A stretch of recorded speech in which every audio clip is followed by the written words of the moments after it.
ახალი Toyota Hilux-ის გამოსვლა საავტომობილო სამყაროში ყოველთვის დიდი მოვლენაა. დაახლოებით 10 წელიწადში ერთხელ პიკაპების კლასში ერთი დიდი ეპოქა მთავრდება და ახალი დიდი ერა იწყება. Toyota's ეს ლეგენდარული პიკაპი მე-20 საუკუნის 60-იანი წლებიდან გამოდის და ამ ხნის მანძილზე ყველაფერი აქვს დამტკიცებული, რაც კი დასამტკიცებელი იყო. 27 მილიონზე მეტი გაყიდული ეგზემპლარით Hilux-ი ყველა დროის ერთ-ერთი ბესტსელერი და ძალიან განსაკუთრებული მოდელია.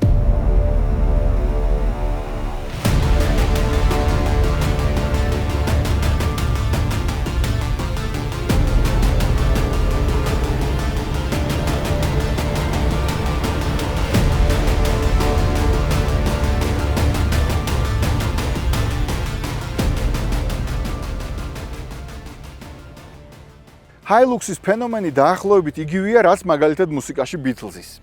Toyota Hilux-ი უკვდავი კლასიკაა, როგორც Beatles-ი. Beatles-მა მუსიკის ისტორია შეცვალა, Hilux-მა კი პიკაპებში დაამკვიდრა ახალი სტანდარტი. ყველა კონკურენტს მასთან უწევს შედარება. ამ ხნის განმავლობაში Toyota Hilux-ი იქცა გამავლობის, გამძლეობის, საიმედოობის, ერთი შეხედვით გადაულახავი ბარიერების გადალახვის სიმბოლოდ.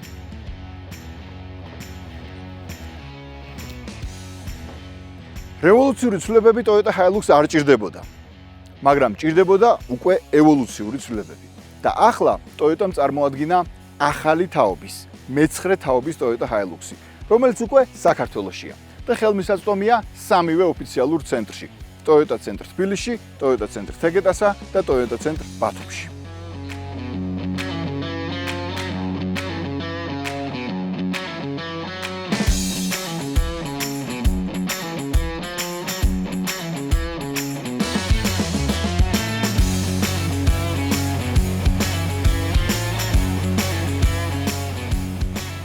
Toyota Hilux-ი წლების განმავლობაში ამტკიცებდა, რომ ჩვენი ქვეყნის რელიეფისთვის ზედგამოჭრილი პიკაპია.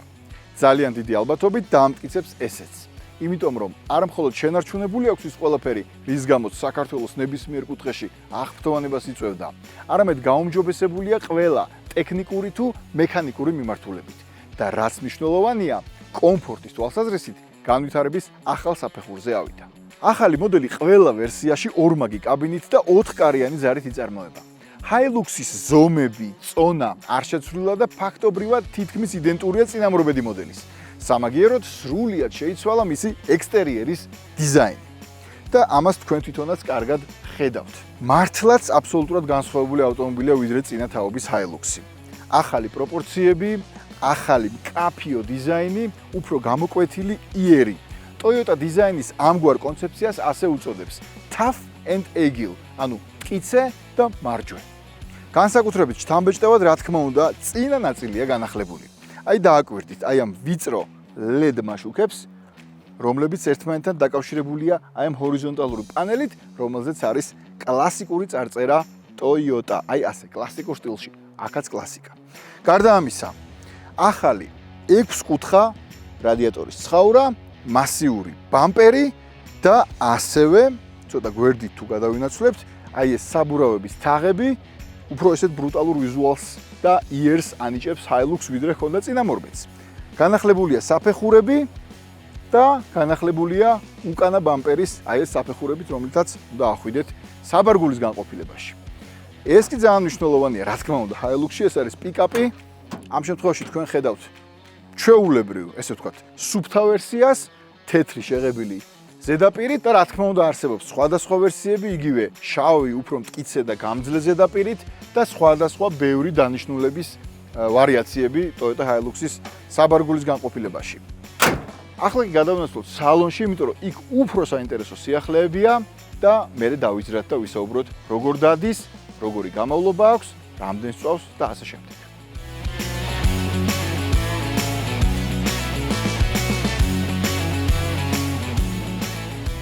ოდი ჯერ სანამ დავიძრებით ადგილზე გაჩერებულზე ვნახოთ რაღაცეები, იმიტომ რომ მე უკვე მართვის დროს გამიჭირდება ყველაფრის ისე კარგად ახსნა და ჩვენება, როგორც ახლა გაჩვენებთ. ამიტომ მოკლე მიმოხილვა გავაკეთოთ. ძალიან ბევრი რამ დაემატა Hilux და ამას ნაკლებად ელოდებოდნენ შეიძლება ბევრი მომხმარებლები, იმიტომ რომ Hilux-ი როგორც წესი არ აღიქმებოდა აქამდე რაღაცა ძალიან კომფორტის დეტალების მქონე ავტომობილად შიგნით. ჰქონდა ყველაფერი ის, რაც აუცილებელი იყო და არა უმეტეს. აი ასეთი ფილოსოფია ჰქონდა აქამდე Hilux და ახლა მისი ინტერიერი გადაიქცა გაცილებით უფრო კომფორტულ და გაცილებით უფრო ინდივიდუალურ ინტერესებზე მორგებულ ავტომობილის ინტერიერად. კარგი, მოკლედ, დავიწყოთ რა ხდება. პირველ რიგში სალონი არის მთლიანად განახლებული და ზოგადად ინტერიერზე მუშაობისას ფილოსოფია იყო Land Cruiser-ისკენ ინსპირაცია იყო Land Cruiser-ის შთაგონების წყარო, იმიტომ რომ ძალიან ბევრ დეტალში იგრძნობა ეს ყველაფერი, როდესაც Hilux-ი უფრო მეტად Land Cruiser-ული გახდა ინტერიერში. ეს ყველაფერი იწყება პირველ რიგში საჭიდან, რომელიც არის სრულიად განსხვავებული, უკვე სრულიად ახალი, ღილაკების ახლებური განლაგებით. მაგალითად, აქ აქვს ადაპტირებადი კრუიზ კონტროლი და ყველაფერი ის, რასაც ელოდებით, როგორც წესი Land Cruiser-ში და საჭეც არის განახლებული. აქვს უკვე ციფრული ეკრანები, აი ეს პირველი მაჩვენებელთა დაფაც, რომელიც არის მძღოლის წინ არის ციფრული და სხვათა შორის მისი დიზაინი არის გამოხატულება იმისა, რომ აი მექანიკა და მექანიკური მიდგომები Hilux-ში. დიზაინიც არის აი რაღაცა სახრახნისის დიზაინში გადაწყვეტილი და ესეც ჩემთვის პირადად როდესაც ჩავჯექი ამ მანქანაში, პირველი ეს შევამჩნიე, რომ ციფრულია, მაგრამ არის ისეთი დიზაინის მქონე, რომელიც ზუსტად Hilux-ს უხდება. აი ეს დიდი ეკრანი 12.3 დუიმიანი, შესანიშნავი გრაფიკით, რომელსაც Hilux-ში ასევე ნაკლებად ელოდებოდნენ ალბათ მომხმარებლები და განვაგრძოთ მარტივად ყველაფერი. რამდენი რამე აქვს ამ მანქანას? მაგალითად, უსადენო დამტენი ტელეფონის, USB-C პორტები 2 ცალი. აი აქ კლიმატ კონტროლის ღილაკები. აი ამ განყოფილებაში. აქედან ვრთავთ ჩვენ უკვე 4x4 სისტემას და პლუს დამადაბლებელ გადაცემას. აქვე მარტივად და ინტუიციურად ზუსტად აი აქ არის, აი უმარტივესად, აი აქ ღილაკი, რომლითაც ჩვენ ვრთავთ უკანა დიფერენციალის ბლოკირებას. Start-stop სისტემაც აქვს, მოცურების საწინააღმდეგო სისტემის გათიშვაც. აქ არის ასევე 3 რეჟიმი, ეკო, ნორმი და სპორტიც კი, მაღალ კომპლექტაციაში. რა თქმა უნდა, მექანიკური გადაცემათა კოლოფი, რა თქმა უნდა და მე ძალიან მიხარია, რომ ზუსტად მექანიკით დავიარო, იმიტომ რომ იშვიათი გახდა მექანიკური კოლოფები და Hilux-ი და მექანიკა ეს განუყრელი ფენომენია და ძალიან კარგია, რომ ესეც არის. სავარძლების გათბობა, საჭის გათბობა მაღალ კომპლექტაციაში, რასაც ალბათ Hilux-ში ნაკლებად ელოდებოდით და ძალიან ბევრი პრაქტიკული გადაწყვეტილება. ესეთი სათავსოები, ჭიქის ჩასადები, რომელიც შეგიძლიათ დახუროთ, აი აქ უკეთესად გამოჩნდება და გააღოთ. ზემოდან აი ეს სათავსო, ქვემოდან რა თქმა უნდა მთავარის დიდი სახელთათმანე. ნებისმიერ ვერსიაში ახალ Hilux აქვს Apple CarPlay და Android Auto მხარდაჭერა ძალიან სწრაფი დაკავშირებით, დაახლოებით 4 მაქსიმუმ 5 წამში დაკავშირებულია თქვენი ტელეფონი მანქანასთან და კამერა, ეკრანი, 360-იანი კამერა, აქ მარცხნიდან ირთვება ოღონდ.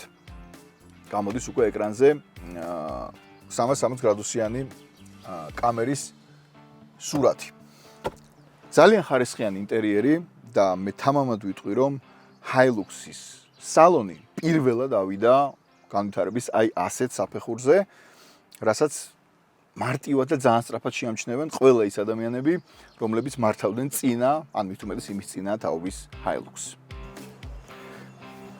აი ეს ხელის მოსაკიდებელი, რა თქმა უნდა, აქ არის და ძალიან პრაქტიკული და მაგარია.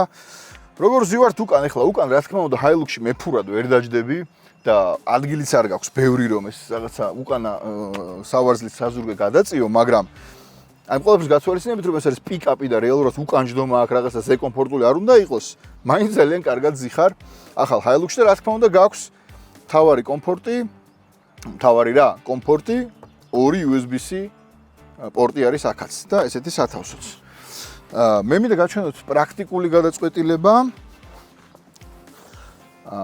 რაკიღა ამას აქვს პიკაპის საბარგული, რაღაც სათავსოები არის სავარზლის ქვემოთ.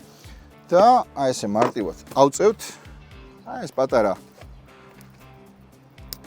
ღვედი, რომლითაც ესე მივამაგრებთ უმარტივესად, როგორ სიმაღლესაც გვინდა. და აქაც გვაქვს დამატებითი სათავსოები რაღაცების ჩასადება და იქით ამ მხარეს თუ ავწევთ, იქ უკვე არის დომკრატი და სხვა ესეთი ხელსაწყოები, რაც შეიძლება დაგჭირდეს მაგალითად საბურავის გამოსასვლელად და ასე შემდეგ.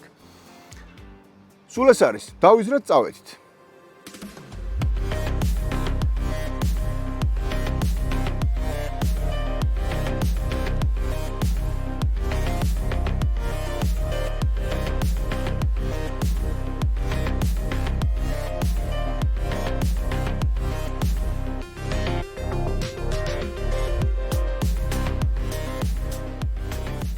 ესეც ასე დავიძარით უკვე და ამ შემთხვევაში მე ვზივარ უკვე ოდნავ კი არა კარგად დაბალი კომპლექტაციის მქონე Hilux-ში ეს არის ფაქტობრივად საწყისი კომპლექტაცია ერთ-ერთი წეღან როცა სალონი მიმოვიხილე ის იყო ფაქტობრივად ტოპ კომპლექტაცია ამიტომ ორი სიტყვით სანამ გადავალ ძრავებზე და ასე შემდეგ ორი სიტყვით აუცილებლად ვთქვათ ამ სალონზეც რა ეს არის უკვე ფაქტობრივად მინიმალისტური რაც კი შეიძლება ჰქონდეს ახალ Hilux დავიწყოთ იმით, რომ მაგალითად ამ შემთხვევაში აი ჭიქის ჩასადებებს აღარ აქვს ეს ხუფები და დასაფარებლები. არ არის მაგალითად ზოლიდან ზოლში გადასვლის ასისტენტი, რაც მე მაგალითად Hilux-ში არც დამჭირდებოდა არასდროს, უბრალოდ დამატებითი კომფორტია. არ არის ადაპტირებადი კრუიზი. ასევე აქ კლიმატ კონტროლი არ არის და არის კონდიციონერი ჩვეულებრივად, რომ აუწიო და დაუწიო მექანიკურად, ჩვეულებრივი კონდიციონერი. USB-C პორტები აქაც არის, ხო, აქ არ არის უსადენო დამუხტვა, ანუ ტელეფონს რო დადებ და იმუხტება, ეგეც არ არის. მაგრამ არის ყველაფერი ის, რაც Hilux ჭირდება, ხო? არ არის ასევე ელექტრონული ხელისმუხრუჭი და არის ჩვეულებრივი, უბრალოდ ეხლა არა მოვწევ გზაში ვართ და მე მგონია რომ Hilux მე მერჩივნებოდა რომ Hilux-ში მქონოდა ჩვეულებრივი ეს ძველებური ამოსაწევი ხელისმუხრუჭი. სულ ეგ იყო პრინციპში. ხო და გადაცემათა კოლოფის ბერკეტის თავი არის ძალიან ესეთი სპარტანული და არა რაღაცა განსაკუთრებული ტყავით გადაწყვეტილი როგორც იყო ტოპ კომპლექტაციაში. ნუ კიდე ბევრი განსხვავებებია, მაგრამ ეხლა რო არ ჩამოთვალო და ამ ყველაფერზე არ ვილაპარაკო, სულ ეგ იყო. მაგრამ რისი თქმა მინდა, Toyota Hilux-ი არის ისეთი მანქანა, რომელსაც აი ეგ ყველაფერი ჭირდება თუ არა, საკითხავიცაა. მე მაგალითად აბსოლუტურად თავისუფლად და თამამად შევიძენდი რომ ყიდულობდი და რომ ჭირდებოდეს პიკაპი აი ამ დაბალ კომპლექტაციას რომელიც გაცილებით იაფიცა რა თქმა უნდა ფასზე მე კიდე ცალკე გეტყვით რაც შეეხება ძრავებს ახალი Hilux-ი საქართველოში ხელმისაწვდომი არის უკვე ორი ძრავით ერთი დიზელი ერთი ბენზინი დიზელის ძრავა არის 2 და 8 ტურბო დიზელი რომელმაც ჩაანაცვლა რეალურად 2 და 4 წინათაობის და ბენზინის ძრავა არის 2 და 7 ატმოსფერული. 2 და 8 ტურბო დიზელის სიმძლავრე არის 204 ცხენის ძალა და მაბრუნი მომენტი, რაც ყოველთვის მნიშვნელოვანია, 420 ნიუტონ-მეტრი. რაც შეეხება ბენზინის 2 და 7 ატმოსფერულ ძრავას, მისი სიმძლავრე გახლავთ, რა თქმა უნდა, ნაკლები, 166 ცხენის ძალა და მაბრუნი მომენტიც, რა თქმა უნდა, ნაკლები, კიდევ უფრო მეტად ნაკლები ვიდრე დიზელზე, 245 ნიუტონ-მეტრი. ახლა აი ამ მარტივი ციფრებიდანაც ალბათ ყველა დამეთანხმებით რომ დიზელის ვერსია აჯობებს ნებისმიერ შემთხვევაში თავისი სიმძლავრით და ეკონომიურობითაც. ეკონომიურობას რაც შეეხება ქარხნული ოფიციალური დაპირებით ჩვენ ტესტავთ დიზელს და დიზელზე მაქვს აქცენტი, იმიტომ რომ ძირითად ინტერესი იქნება დიზელზე, მე დარწმუნებული ვარ. ქარხნულად უწერია 8-9 ლიტრი ოფიციალური დაპირება და აი ამ ნიკორწმინდის მიმდებარე ტერიტორიაზე ამბროლაურში დავდივართ ეხა სოფლებში და სულ აღმართებში და სიცხეში და მუდმივად კონდიციონერით და ასე შემდეგ 10.1 ლიტრია 10 იყო და ამ აღმართებში მოუმატა 100 გრამი. ანუ ეს არის ფაქტობრივად აი ამის საშუალო წვა. შეიძლება რა თქმა უნდა ტრასაზე უფრო ნაკლები დაწვას და ნაკლებს დაწვავს, მაგრამ აღმართში და ჩვენ წინ ოფროუდიც გველოდება 10 გადაცდეს ცოტათი. აი ეს არის რეალურად დიზელის საწვავის ხარჯი. რაც შეეხება გადაცემათა კოლოფს, მექანიკა, ჩემი საყვარელი მექანიკა Toyota Hilux-ში რა თქმა უნდა. სხვანაირად არც ვისურვებდი მე და დარწმუნებული ვარ, ბევრი მისი მფლობელი არც ისურვებს სხვანაირად. დიზელის შემთხვევაში არის 6 საფეხურიანი მექანიკური გადაცემათა კოლოფი და ბენზინის შემთხვევაში არის 5 საფეხურიანი მექანიკური გადაცემათა კოლოფი. მე ყველაზე მეტად რაც მომწონს მართვის დროს არის ის რომ Hilux-მა შეინარჩუნა ეს თავისი დაიხვეწა ყველა მიმართულებით, მათ შორის ჩარჩოს კონსტრუქცია, ძარის კონსტრუქცია, მეტი სიმტკიცე და ასე შემდეგ, მაგრამ აი ეს მექანიკის მუშაობა, არა გადაცემათა კოლოფს, არამედ ზოგადად მანქანის მექანიკის მუშაობა იგრძნობა, როცა მას მართავ, განსაკუთრებით როცა მას მართავ ოფროუდზე, აი თითოეული გადართვის დროს ხვდები როგორ გადაირთო და ზოგადად როგორ მუშაობს მისი მექანიკა და ეს არის ძალიან მაგარი შეგრძნება. Hilux-ი არის ერთ-ერთი ყველაზე როგორ გითხრათ, ხშირად ამბობენ ხოლმე, მგელი მანქანა ყავსო და მგელი მანქანა ყავს. რა გიგიათ ეგეთი გამოთქმა? მგელი მანქანა არის ეს. ეგეთი შეგრძნება მაქვს. სხვა არ ვიცი რომელ მანქანას შემიძლია უწოდო მგელი მანქანა. კიდევ უფრო მეტად დახვეწილი ვიდრე აქამდე იყო და ეს შეგრძნება რომ არსად არ ჩარჩები და ყველგან მიხვალ და ასე შემდეგ და ასე შემდეგ. ეს შეგრძნება Hilux-ში არის უნიკალური და ამიტომაც უყვარს და აფასებენ ამ მანქანას ყველგან. რაც შეეხება კიდევ ერთ მნიშვნელოვან დეტალს, ეს არის მისი დაკიდების სისტემა, მისი საკიდარი. რა შეიცვალა?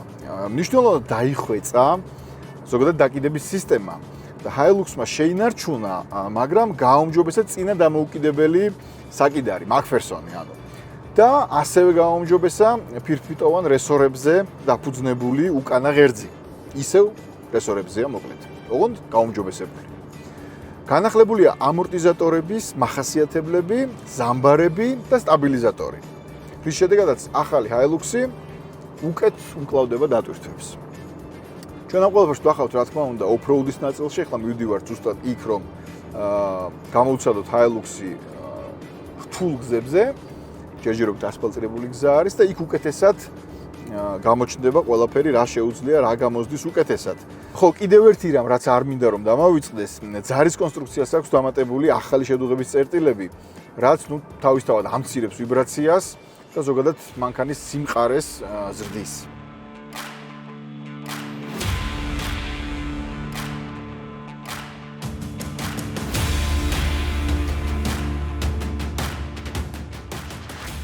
ესე იგი, მოვედით ახლა off-road-ის ნაწილში, რომელიც მოწყობილია Hilux-ისთვის და ახლა გავივლით წყალში, რომლის სიღრმე ახლა ზუსტად არ ვიცი, გარე კადრებში გამოჩნდება, მაგრამ 70 სანტიმეტრიან წყალში გავლა შეუძლია Hilux და წავედით.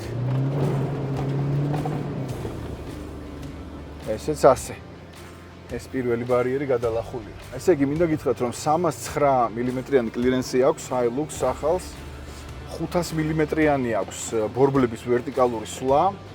წინა განაკიდის კუთხე 29 გრადუსი, უკანა 24.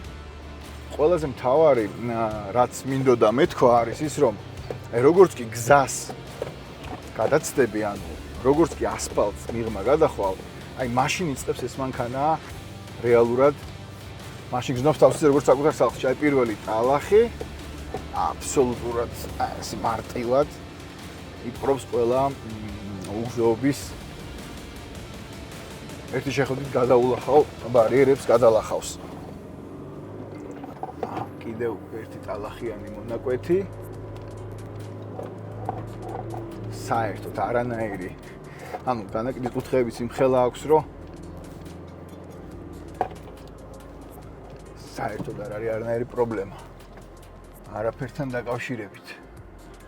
რა თქმა უნდა, ამაზე მძიმე off-road-იც არსებობს და გამოიცდება ეს მანქანა საქართველოში. უბრალოდ ახლა მეტი დროც არ არის. და მე ვფიქრობ, რომ ეს სავსებით საკმარისი იყო, რაც ჩვენ ახლა ვიარეთ, სავსებით საკმარისი იყო იმისთვის, რომ დაემტკიცებინა თავისი შესაძლებლობები.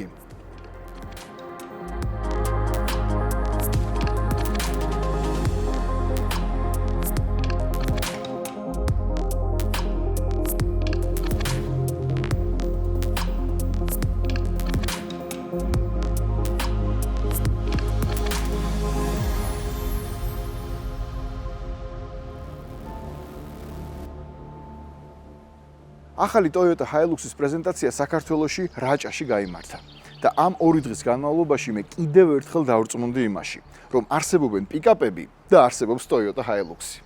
მიუხედავად იმისა, რომ მისი ერთ-ერთი მთავარი კონკურენტი მასზე ძველია და მასზე დიდი ისტორია აქვს, სწორედ Hilux-ია ის პიკაპი, რომელმაც ამ კლასში თავისი განსაკუთრებული სტანდარტი დაამკვიდრა და დაუმარცხებელ პიკაპად იქცა მთელი მსოფლიოს მასშტაბით.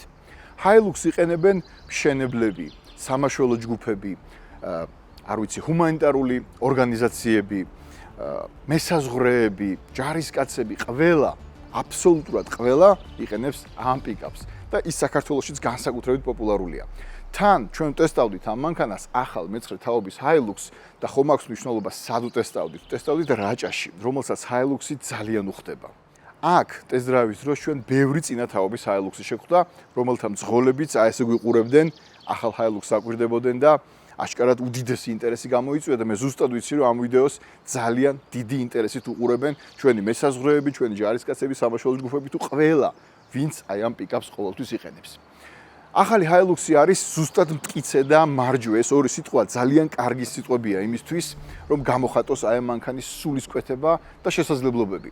რაც ყველაზე მთავარია, Hilux-ი რჩება ძალიან კარგი გამოვლობის მქონე, ძალიან ფუნქციურ მშრომელ პიკაპად და თან გახდა უფრო კომფორტული, უფრო მეტი კომფორტისა და თანამედროვე დეტალები დაემატა. ეს არის მთავარი. ჩემი მხრიდან ამ შემთხვევაში სულ ეს იყო. დანარჩენი უკვე თქვენ თვითონ უნდა ნახოთ. Toyota ცენტრ თბილისში, Toyota ცენტრ თეგეტაში ან Toyota ცენტრ ბათუმში. და ბოლოს ყველაზე მთავარი, ვიცი რომ ყველას გაინტერესებთ ფასი.